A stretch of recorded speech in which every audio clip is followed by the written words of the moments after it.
You know, I've said before about relationships, it's very strange, isn't it? Particularly if you're in a high profile relationship and seemingly you lose friends, you develop new friends and associates, and not necessarily for the best. What I think is fascinating in this situation is that, of course, they decide whether they fit into the brand new brand that you're perpetuating, you know, this sort of thing.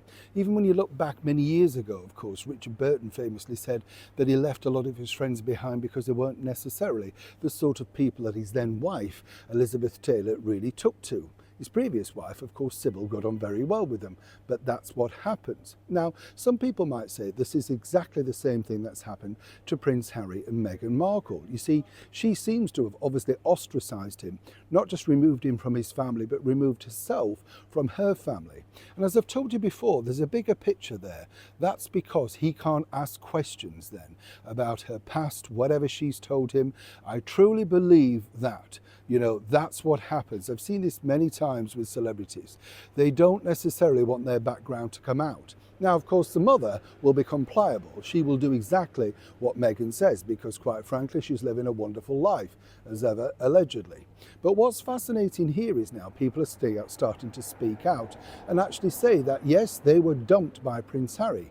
I can tell you the exact reason why this really happened for the British UK comedian Jack Whitehall. As ever, let me explain.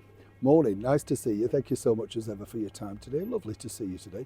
You all right? Thank you so much as ever for taking the time out. It's funny though, isn't it? You know, friends and relatives and stuff like that, how things work out for the good, the bad, or the indifferent, you know. And we've had that, haven't we? I'm sure you're all the same chums. You get a new friend, certain people don't like them. Perhaps they pick up on something that you haven't yet. And you suddenly think, right, maybe I should watch that, or you don't take their advice and learn that terrible lesson later. Am I right? Yes. And now some might say this is going to happen, of course, to Prince Harry. You see, what happened recently was the UK British comedian, that is Jack Whitehall, he spoke on a podcast over in Australia. Now, I've met Jack. He's a nice, affable guy. You know, he and his father, Michael, a very esteemed showbiz agent, represented many big names. So there's no way that Jack Whitehall got on simply because he's very funny. He is a naturally funny guy and a very good actor, but he was very, very well connected, all thanks to his father, and he will be the first to admit that. Now, of course, the last time that he probably clapped eyes on Meghan Markle was at that Royal Variety performance of where he appeared. But previous to that, he'd been a very good friend, of course, to Prince Harry. They developed, you know, around about the same age bracket, sort of a friendship that was in the inner circle, ones that could be trusted. And Harry, as many people know, was a very rambunctious sort of person who went out there enjoying life to the full. Forget the Las Vegas stripping girls, right? He was just a kind of a fun guy who had an eclectic mix of friends, everything from show business to army chums to people he'd gone to school with. But all that changed when Meghan came on the scene. And according to a very well-placed source, what Meghan Markle really couldn't stand was what she described as British upper-class twits. And apparently, according to that source, who no longer works for Meghan, this is exactly where Jack Whitehall fell into.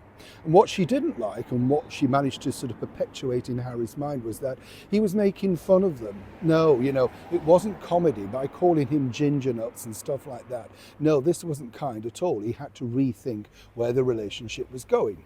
Now, these things were very easy to move away because the moment, of course, that she ostracized him out in Montecito in California, well, it was very easy then, wasn't it? You know, these people either didn't get invited or visited, and he and she didn't return at all.